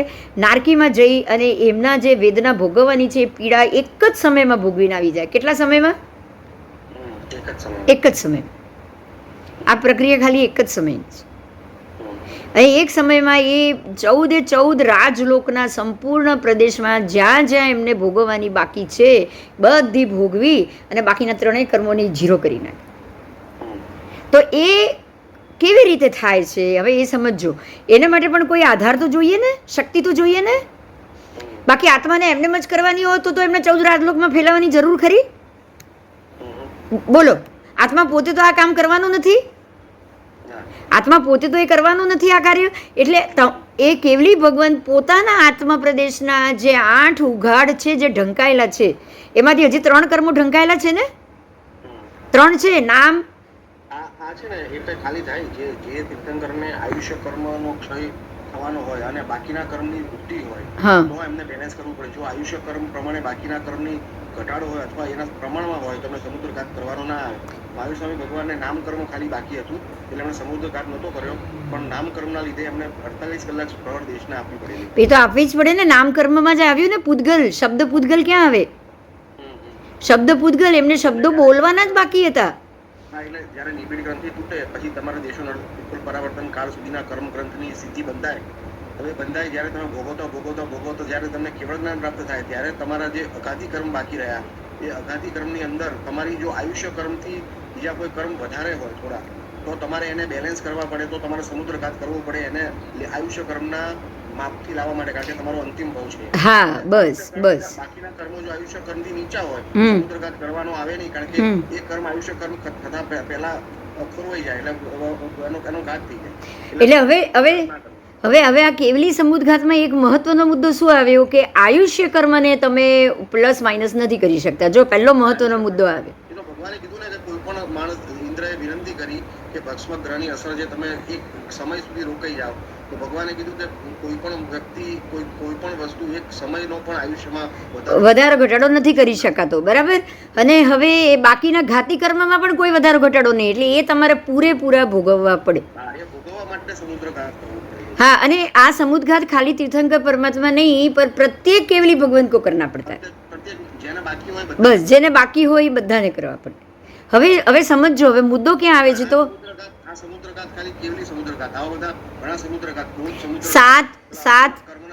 સાત સમુદ્રઘાત છે. એનામાં મરણ સમુદ્રઘાત પણ છે અને વેદના સમુદ્રઘાત પણ છે. આ બધું નારકીના જીવો નરકમાં જઈને આ બધા સમુદ્રઘાત કરતા હોય છે. હવે આપણા માટે મહત્વનું ક્યાં આવ્યું તો પરમાત્માને પોતાના આત્મા પ્રદેશ ઉપર બાકીના જો 3 કર્મ અઘાતી બાકી હતા ને એના હજી ઉઘાડ નહોતો થયો, રાઈટ? એટલે એને ઉઘાડ કરવા માટે અને આને ભોગવવા માટે એ 14 રાજલોક પ્રમાણ પોતાનું શરીર બનાવે. અને કોઈ પણ, હવે સમજો કે આ તો જંબુમાં જ હતા મહાવીર સ્વામી કે બીજા કોઈ તો જંબુના જ, પણ જંબુમાં પણ જો તમે ન હો, સમજો કે તમે જંબુના પણ ના હો, પશ્ચિમ પુષ્કરના પણ જો કોઈ જીવ હોય ને સમુદ્રઘાત કરે ને તો એને પણ જંબુના મેરુ ઉપર પોતાનું આત્મપ્રદેશો લાવવા પડે. સમજાયું? 14 રાજલોક પ્રમાણ કરે એટલે ઓટોમેટિકલી એમનું નાભિમંડળ અષ્ટરોચક પર જ આવે. અરે તમે સમજો કે તમે જ્યારે જંબુવાળા કરે છે એનું નાભી રૂચક પર આવે છે, પણ ત્યાંના વાળાને પણ નાભી અહીંયા જ લાવવી પડે, એમ કહેવાની વાત. જીવ ક્યાં હોય મતલબ જ નથી, કારણ કે 14 આખા લોક પ્રમાણ 14 રાજલોક જે આખું લોક છે એ લોક પ્રમાણે આત્માનું વિસ્તરણ કરે એટલે આખા લોકમાં આવી ગયા પછી ઓટોમેટિકલી સેન્ટ્રલ બિંદુ ત્યાં જ આવી ગયું ને. એટલે સેન્ટ્રલ, બસ એ જ વાત છે. તો પોતાના આત્મા પ્રદેશોને 8 રૂચક પ્રદેશને આ અષ્ટ રૂચક ઉપર એ લોકો પાથરે છે. આ વસ્તુ સમજજો, એને આવૃત કરે. પોતાના અષ્ટરૂચક પ્રદેશોને આ અષ્ટરૂચક પ્રદેશ પર આવૃત કરવામાં આવે. અને એ રીતે આ અષ્ટરૂચક પ્રદેશનું મહત્વ છે, કારણ કે જઈને ભોગવવાના નથી, એમને એક સમયમાં તો ખતમ કરવાના છે. એમને એક જ સમયમાં ભલે અસંખ્ય વર્ષ બાકી હોય, વેદના સમુદ્રઘાત ભોગવવાનું, વેદના ભોગવવાનું બાકી હોય કે નામ કર્મ ભોગવવાનું, નામ કર્મમાં નરક ગતિ બાકી છે અને વેદનામાં નરકની વેદના બાકી છે, તો ત્યાં જઈને એટલો બધો સમય સુધી એમને ભોગવવાનો જ નથી, પણ એ તો એમના પોતાના આત્મપ્રદેશોને આ અષ્ટરૂચક પાસે લાવીને ત્યાં જ ભોગવીને પૂરા કરે છે. આમની ભોગવવાની પદ્ધતિ જ જુદી છે. હા, ભોગવવાની પદ્ધતિ જુદી, એક સમયમાં એમના ભોગવાઈ પણ જાય. એટલે આનો પાવર કેટલો છે આપણે એટલું ઇમેજિન કરવાનું છે. બસ આપણા માટે એ જ છે કે જ્યારે કેવલી સમુદ્રઘાત વખતે કરોડો વર્ષોના પણ તમારા નરકના ભવોના કે વેદના ભોગવવાની બાકી કે સુખ ભોગવવાનું કે દેવલોકમાં જઈને પુણ્ય ભોગવવાનું બાકી હોય તો પણ એ જીવ એક જ સમયમાં આ અષ્ટરૂચક પ્રદેશ પર આવી અને ભોગવી શકે છે, પોતાના આત્મા પ્રદેશોને ખાલી કરી શકે છે. સમજાયું? આ મુદ્દો જ ખાસ સમજવાનો છે, બરાબર? તો હવે એનાથી આપણને એટલો ખ્યાલ આવી ગયો કે અષ્ટરૂચક પ્રદેશની નીચેની જે તાકાત છે એ અનંત ગણી તાકાત છે. આવો ચલો હવે આપણે આગળનો મુદ્દો જઈએ.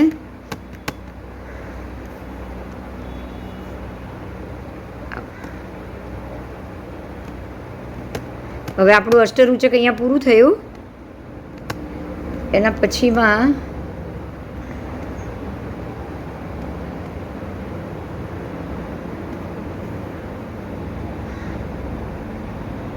હવે यहाँ છે ને બીજા થોડા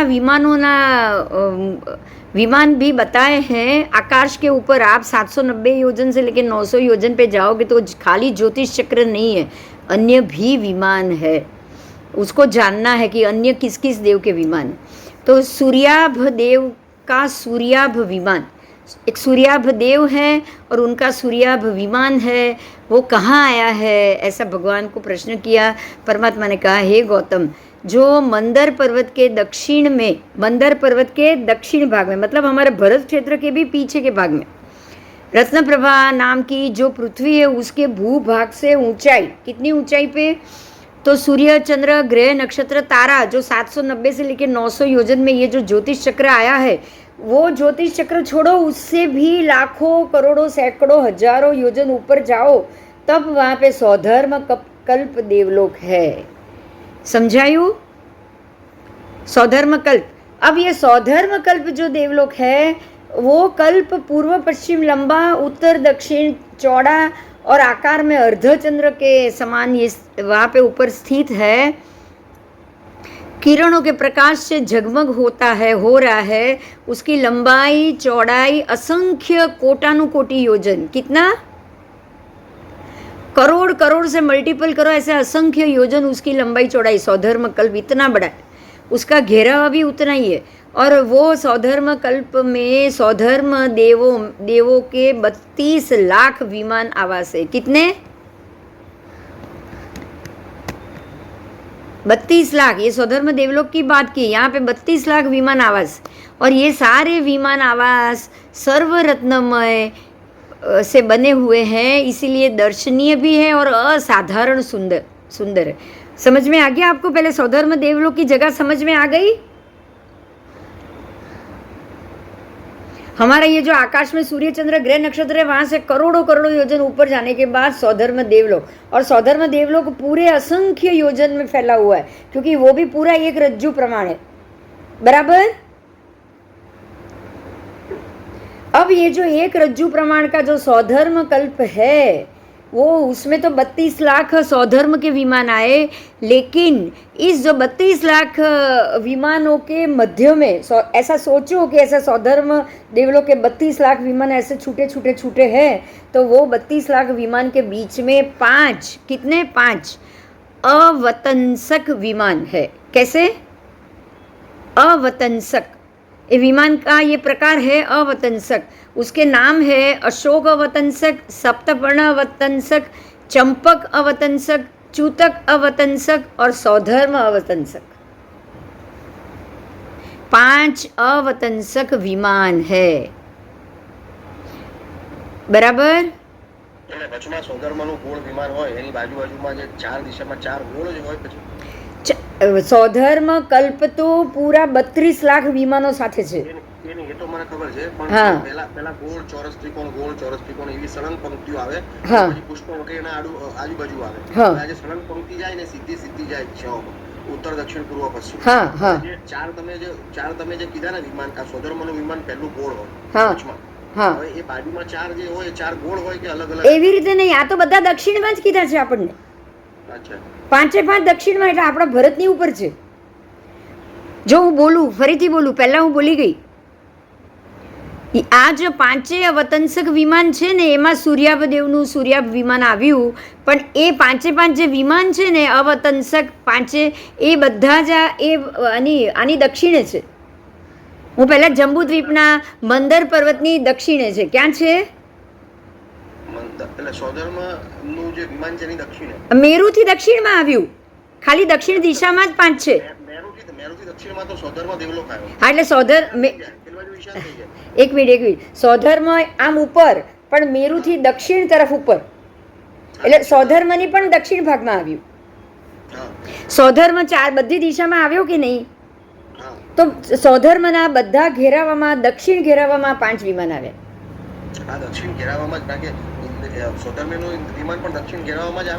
સૌધર્મેન્દ્રનું દક્ષિણ ઘેરાવામાં જ આવે, એમાં કંઈ ના નથી।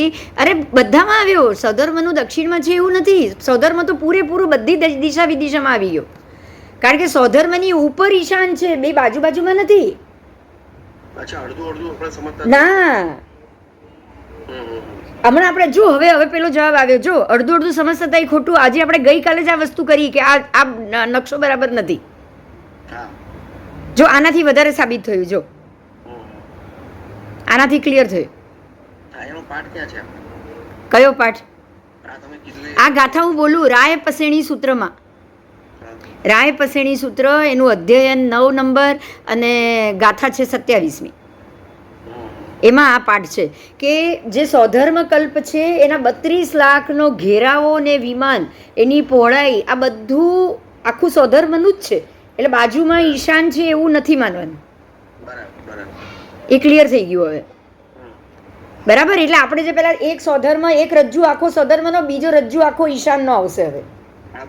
ત્યારે જ આપણે પેલા અઢી રજ્જુએ જે ચોથું ને ત્રીજું ચોથું પૂરું થઈને એનો જે બખો લાવી હતી ને અઢી, એ હવે આવશે. એટલે બરાબર. અને તે પણ કીધું એ વખતે કે સ્વધર્મના સૌથી વધારે 32 લાખ વિમાન, તો એને તો જગ્યા વધારે જ જોઈએ.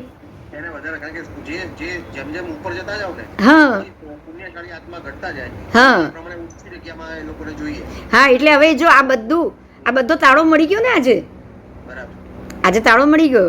એટલે આપણો જે સ્વધર્મનો આખો જે પૂરી બધી દશે, આમ પણ એક રજ્જુ, આમ પણ એક રજ્જુ, આમ પણ એક રજ્જુ, આમ પણ એક રજ્જુ, આમ પણ એક રજ્જુ, ચારે બાજુથી જે એક રજ્જુ મળ્યો ને એને જે તિર્યક લોક મળ્યો, એવી રીતે ઉપરનો જે રજ્જુનો ભાગ એરિયા છે ને એ આખો તિર્યક લોક જે છે એટલા જ ભાગમાં ઉપર સ્વધર્મ દેવલોક, પૂરેપૂરો સ્વધર્મ દેવલોક છે.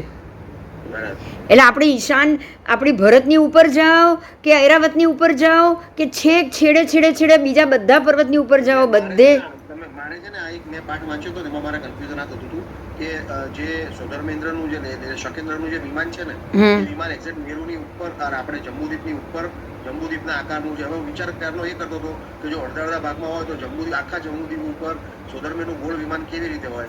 હા, બસ બધું ક્લિયર થઈ ગયું. બધું નાના આગમમાં બધા જવાબ છે, જેને આ આપણે ચોપડીઓમાં અલગ રીતે લખાય છે ને, એ આપણને કન્ફ્યુઝન હતું. એટલે તમે પેલું વાંચો એટલે આ વિચાર આવે કે આવો કેમ જવાબ છે.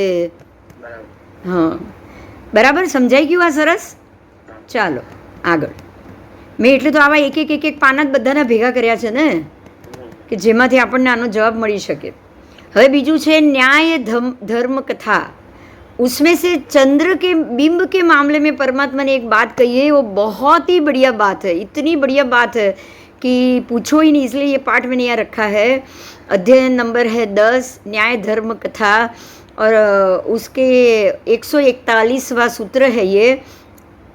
परमात्मा को सवाल किया गया कि दशम ज्ञाता अध्ययन का अर्थ क्या है, तो परमात्मा जवाब देते हैं. वो जम्बू विजय, उसमें है एक जम्बू करके, उन्होंने ये प्रश्न पूछा तो परमात्मा ने कहा जम्बू इस प्रकार से निश्चय से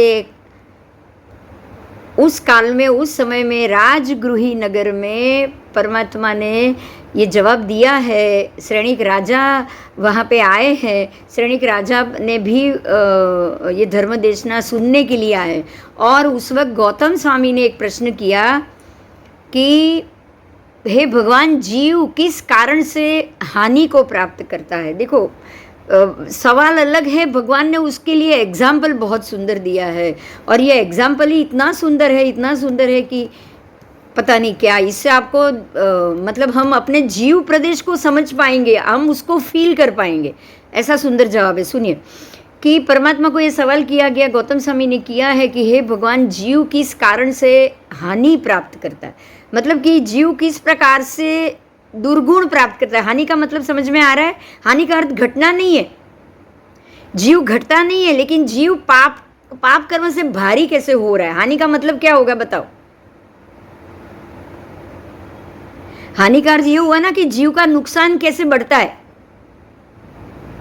बराबर.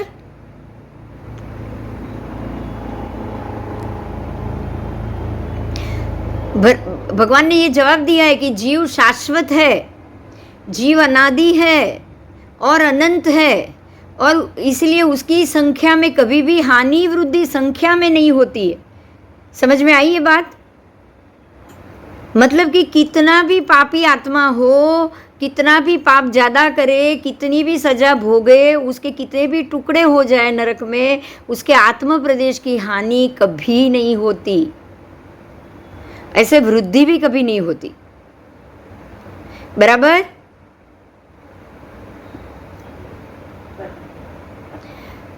लेकिन भगवान क्या कह रहे, सुनो, उसकी संख्या में हानि वृद्धि नहीं होती है। जीव, एक एक जीव के प्रदेश असंख्यात है और वो प्रदेशों में भी हानि वृद्धि नहीं होती। देखो, जीव खुद शाश्वत है, अनादि अनंत है, इसलिए उसकी कभी हानि नहीं होगी। और उसके जो प्रदेश है, जीव के प्रदेश, वो भी अनंत है, अनंत की संख्या में, उसमें भी कभी हानि वृद्धि नहीं होती। एक मिनट, यहाँ आपको महत्व के 2 मुद्दे मिले। कभी ऐसा नहीं है कि 1 करोड़ जीव है और घट के 50 लाख हो गए। ये बात समझ में आई?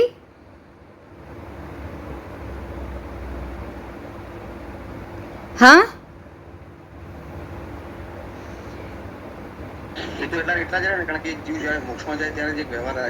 नहीं, वो तो मैं, भगवान तो यहाँ की भी बात नहीं कर रहे हैं। भगवान क्या कह रहे हैं कि जीव कभी मरा या खत्म हो गया या जीव का अंत हुआ, ऐसा कभी नहीं होगा। जीव मतलब आत्मा, आप आत्मा की बात सोचो। ऐसा नहीं संसारी जीव अलग, मुक्त जीव अलग, वो जीव अलग, वो तो उसके भेद हो गए। लेकिन आप सिर्फ जीव की बात सोचो। जीव मतलब कि आत्मा।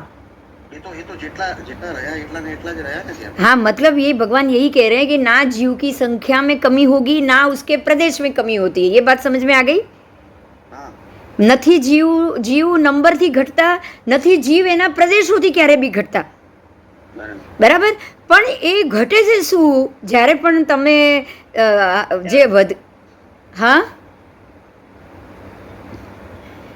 કોઈ બોલ્યું? हाँ, ओके। एक एक जीव के प्रदेश असंख्यात है। नई प्रदेश से घटते हैं वो, ना ही वो संख्या से घट रहे हैं। लेकिन जीव के गुणों का विकास, जब जीव के गुण का उघाड़ हो या विकास हो तो उसको जीव की वृद्धि कही जाती है। और जब जीव के गुणों का ह्रास हो, नुकसान हो, तब वो जीव की हानि कही जाती। अब ये बात समझ में आई? जीव की हानि वृद्धि कैसे हुई? जैसे उसके गुण घटे तो हानि हो गई और गुण बढ़े तो वृद्धि हो गई। बात समझ में आ गई?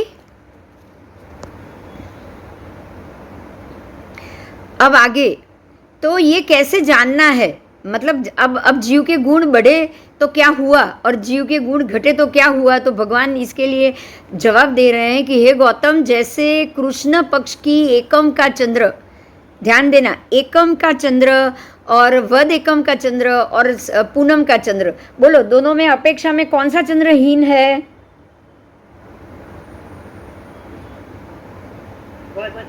वद का चंद्र हीन है और पूर्णिमा का चंद्र पूरा का पूरा गुणों से, कांति से, दीप्ति से, युक्ति से, छाया से, प्रभाव से, ओजस से, लेशा से और मंडल से, समझ में आ रहा है? स्निग्धता से सबसे भरपूर है पूर्णिमा का चंद्र।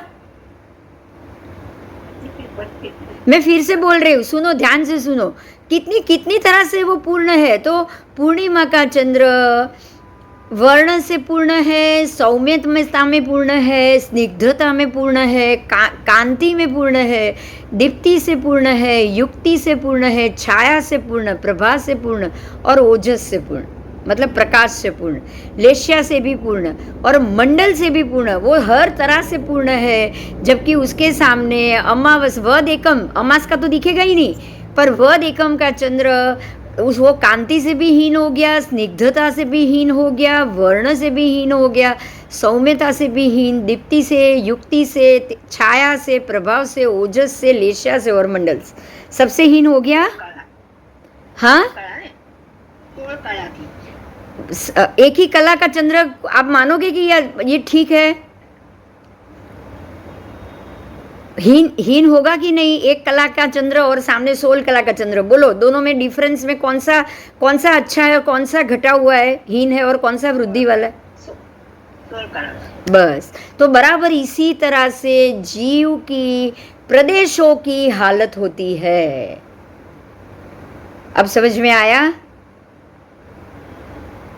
जब गुण बढ़ेंगे, हम जीव के प्रदेशों के ऊपर जब गुण बढ़ेंगे तो जीव के प्रदेश बिल्कुल पूर्णिमा के चंद्र की तरह चमक जाएगा। और जैसे जैसे जीव के प्रदेश के ऊपर दुर्गुण बढ़ेंगे, गुण घटेंगे, गुण घटेंगे, गुण घटेंगे तो काली माँ ज्यादा बढ़ेगी कि नहीं?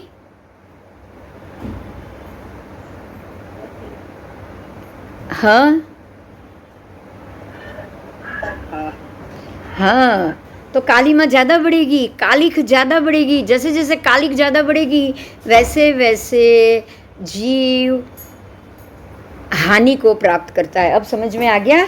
जीव की हानि और जीव की वृद्धि जीव के शरीर से लेना देना नहीं है, आत्मा के गुण से लेना देना है। भगवान इतनी बढ़िया बात को इतने बढ़िया एग्जाम्पल से समझा रहे हैं। समझ में आया?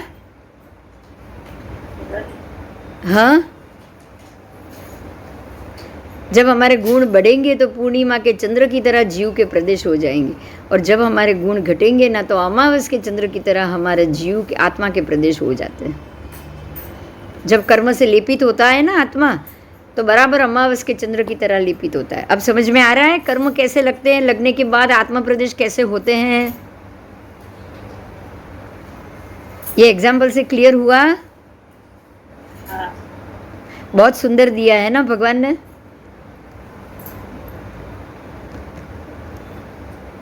बोलो।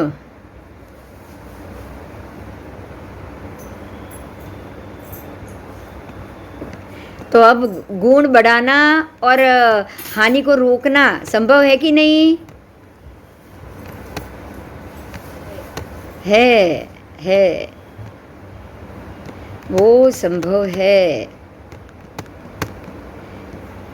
हाँ चलो, अब ये जम्बू द्वीप का मेरू तो समझ में आ गया, अष्टरूचक वाला। अब पुष्करवर द्वीप की भी बात की है, उसके अष्टरूचक की बात की है। थोड़ा सा कर लेते हैं, थोड़ा फिर कल करेंगे। थोड़ा मैं बोल दूं? पुष्कर, पुष्कर का अर्थ होता है कमल। तो ये जो पुष्करवर द्वीप है वो, उसमें कमल से ये द्वीप शोभायमान है, क्योंकि वहाँ सबसे बढ़िया अगर कोई फूल उग रहा है तो वो है पुष्कर, कमल। इसलिए इसका नाम ही पुष्करवर द्वीप हो गया। समझ में आया? यही कारण है कि ये पुष्करवर द्वीप के नाम से जाना जाता है। और इस द्वीप का चक्रवाल विस्तार 16 लाख योजन, मतलब उसके अगर आप ऐसे गोलाई में उसको देखोगे, वो चक्रवाल मतलब ऐसा गोल, चक्र का पैड़ा। चक्रवाल मतलब ये पूरा नहीं जानना है, पूरा तो बहुत हो गई परिधि, लेकिन एक ऐसा गोला होगा ना, होगा कि नहीं?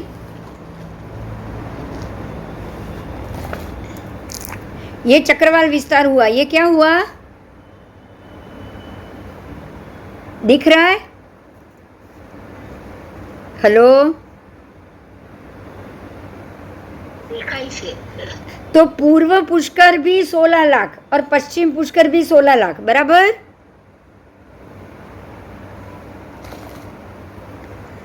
बराबर? आओ, तो ऐसे दो आ जाएंगे, पूर्व पुष्कर और पश्चिम पुष्कर, 16-16 लाख के। अब आओ, अब ये 16 लाख का जो पूर्व पुष्कर और पश्चिम पुष्कर दोनों है बराबर, उसमें से 8 लाख अंदर है, बराबर एक गोल गोला, और 8 लाख बाहर है, और बराबर बीच में से वो मानुषोत्तर पर्वत ने उसको दो भाग के अंदर उसको विभाजित कर दिया है। मतलब पुष्करवर जो अर्ध है, पुष्करार्ध, उसके 2 भाग हो गए, पूर्व पुष्करार्ध, पश्चिम पुष्करार्ध। ठीक है? और ये दोनों के घातकी कण की तरह ये पूर्व पुष्करार्ध के बीच में, पूर्व पुष्कर और पश्चिम पुष्कर के बीच में इशुकार पर्वत है। क्या है? इशुकार पर्वत।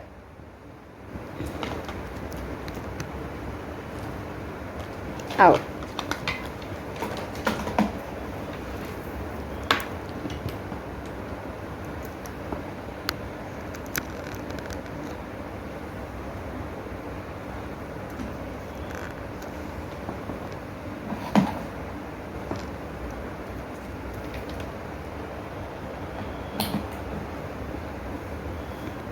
आवाज आ रही ना मेरी?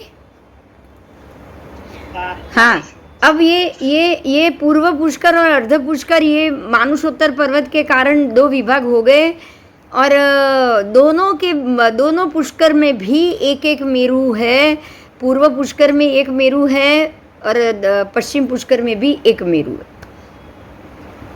और ये दोनों मेरु के कारण, दोनों मेरु पर्वत है, उसके कारण टोटल कितने मेरु हुए? एक जम्बू द्वीप का, एक पूर्व घातकी खंड का, एक पश्चिम घातकी खंड, एक पूर्व अर्ध पुष्कर और एक पश्चिम अर्ध पुष्कर, 5 हो गए ना?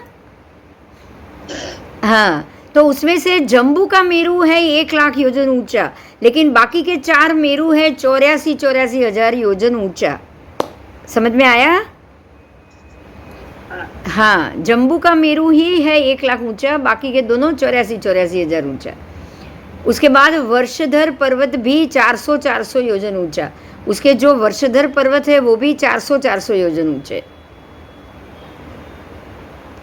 और ये सब घातकी खंड के समान ही समझना, घातकी खंड में भी 400 योजन ऊंचे। आओ, इस द्वीप के मध्य भाग में मानुषोत्तर नाम का एक पर्वत है जो कंकण के समान गोल है, बंगड़ी जैसा।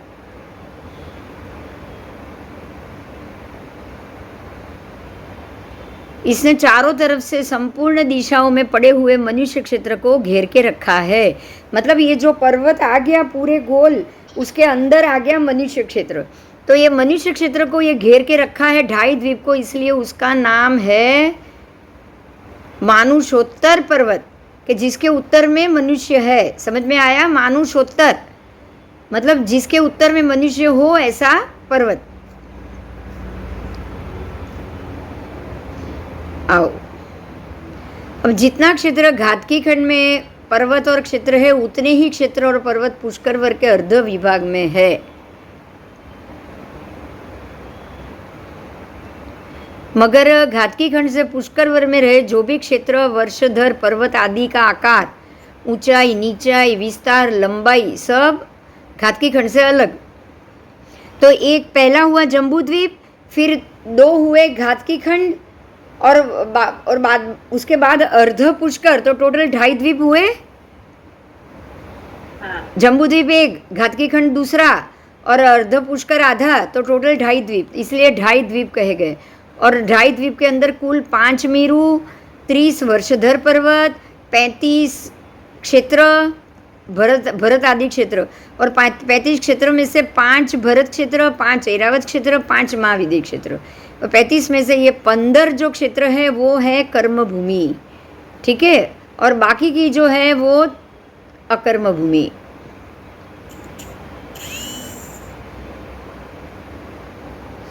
कर्म रूपी मल को सर्वथा दूर करके मुक्ति धाम, मोक्ष को प्राप्त करने में के लिए योग्य भूमि को कर्म भूमि कहा जाता है, ठीक है। अन्य स्थलों से मुक्ति नहीं हो सकती, मुक्ति का अभाव है, लेकिन कर्म से सर्वथा मुक्त होने के लिए ये कर्म भूमि में ही जन्म लेना पड़ता है। तो इस प्रकार से 35 क्षेत्रों के 5 महाविदेह क्षेत्रों में 5 देवकुरु, 5 उत्तर कुरु और 160 विजय। 160 विजय समझ में आया? 160 वो और 5 भरत, 5 ऐरावत के 10, तो 170 तीर्थंकर परमात्मा उत्कृष्ट होंगे, बराबर।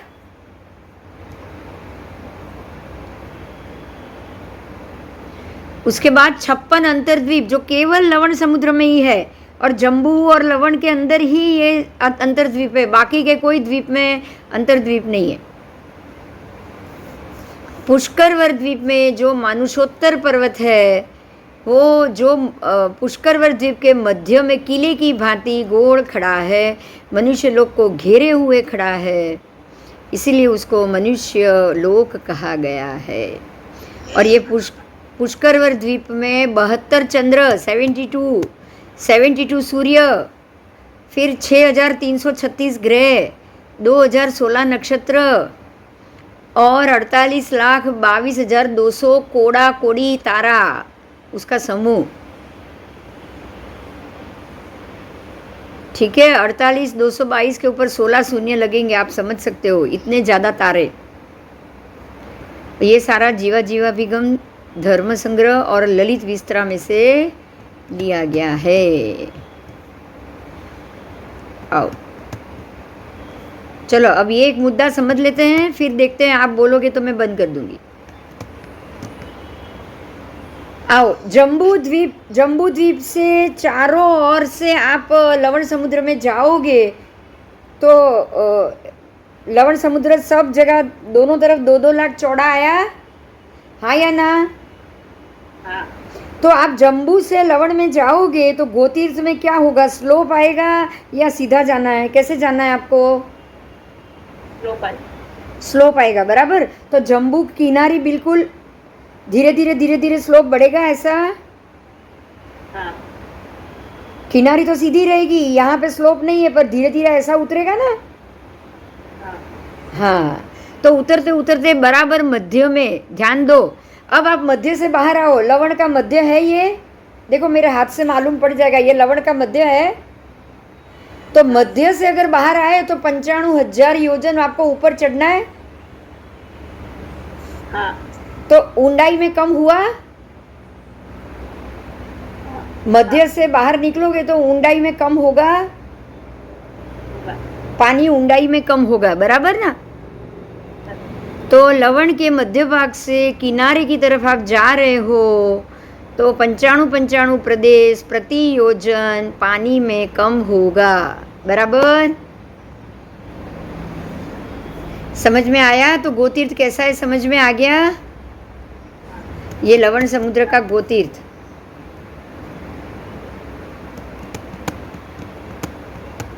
चलो अब बंद करूँ, आगे कल करेंगे।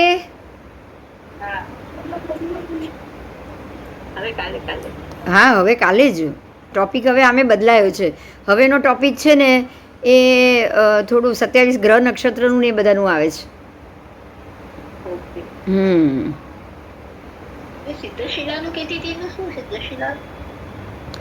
સિદ્ધશિલાનું તો હજી વાર છે, આવે એટલે આપણે ભણશું।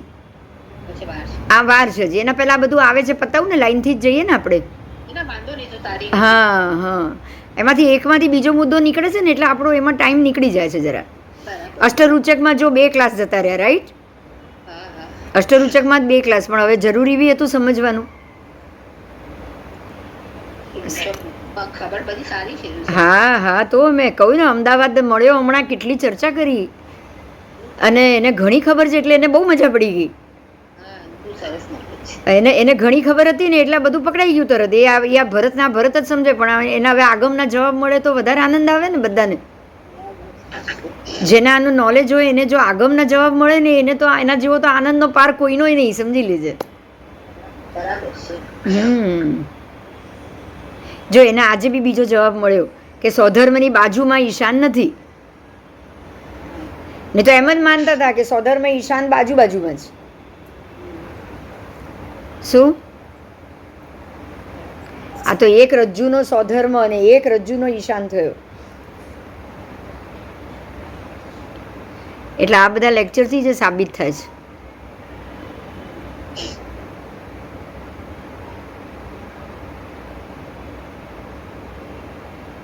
બરાબર? હા હા, ચાલો તો હવે નેક્સ્ટ ક્લાસમાં કરશું, અણગારના 27 ગુણથી ચાલુ કરવાનું છે। હા હા, મંડે કે કાલે લઉં? કાલ શનિવાર છે ને? અચ્છા, કાલ 31 છે એટલે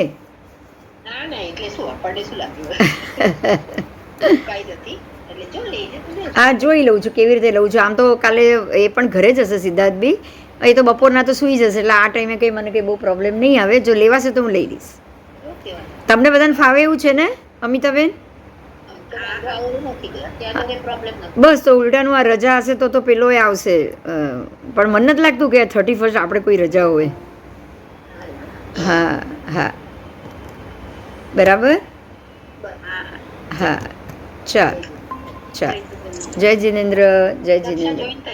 હા, જય જિનેન્દ્ર કેવા જોઈન થઈ?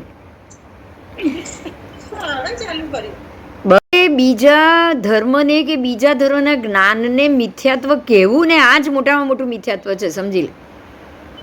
સમજી ગઈ. હા, આપણે એટલે આપણે એને સમજ્યા નથી એટલે આપણે કહી દીધું કે તું ખોટું છે ને આ ખોટું મને નથી જોઈતું. પણ એ આપણી સમજનું લેવલ શું છે? કાંઈ નહીં. લેવલ તો ઊંચું હોવું જોઈએ પહેલા. અમે ગમે એટલું જાણીએ તો અમારાથી લેક્ચર આપવા ન જવાય. આજે એક મુદ્દો હતો કે જીવના આત્માના હાનિ કોની થાય છે? જીવના પ્રદેશોની હાનિ થાય છે, જીવની સંખ્યાત્મક હાનિ થાય છે. એ જવાબ આપ્યો છે ભગવાન. સંખ્યાત્મક ક્યાં થાય છે? ગુણાત્મક થાય છે. સંખ્યાત્મક પણ નથી થતી, પ્રદેશાત્મક પણ નથી થતી, ગુણાત્મક થાય છે. એના ગુણ ઢંકાય, એના ગુણમાં હાનિ થઈ એટલે અમાસ તરફનો ચંદ્ર થયો. કેવી રીતે ઢંકાય? કેવી રીતે ઢંકાય? તો કે જેમ અમાસનો ચંદ્ર થાય છે એમ આત્માના ગુણો ઢંકાય છે અને ગુણોની વૃદ્ધિ થાય છે. તો કેવી રીતે થાય છે? તો કે જેમ અમાસનો ચંદ્ર અમાસ કર્યા પછી પૂર્ણિમાનો ચંદ્ર બને છે, અમાસનો 1 કળાનો એકમનો 1 કળાનો ચંદ્ર, પૂર્ણિમાનો 16 કળાનો ચંદ્ર, એ રીતે ગુણ વધ્યા કે નહીં? બરાબર છે. તે રીતે ગુણની વૃદ્ધિ અને ગુણનું ઢાંકવાનું થયું. હા, ગુણો ઉપર જ છે ને આખું બધું છે તો એ જ ને. આત્મા તો આત્મા જે છે એ જ છે. પણ અહીંયા બધું ઢંકાયેલું પડ્યું છે ને. અને કોઈ ક્યારે બંધ હોય, કેટલો માણસ હોય, ગમે હોય, જરાક તો ખુલેલું હોય જ છે. પછી વધારે કઈ રીતે ખોલવું એ આપણે પછી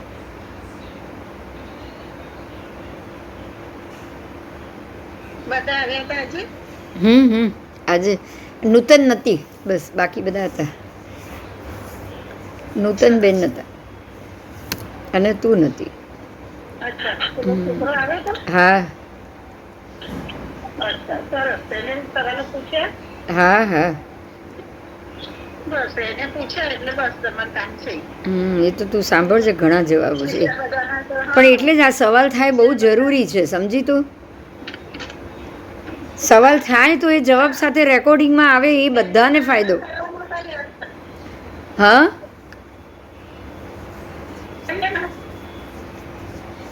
હા, એમને લેક્ચરનો કંઈ મતલબ જ નથી. મતલબ નથી. આ છોકરો આવશે તો સારું પડશે. એના સવાલથી ખુલશે.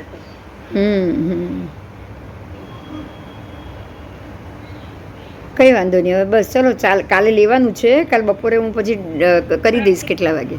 હા, ચાલો. જય જિનેન્દ્ર. ચાલો. હા, જય જિનેન્દ્ર.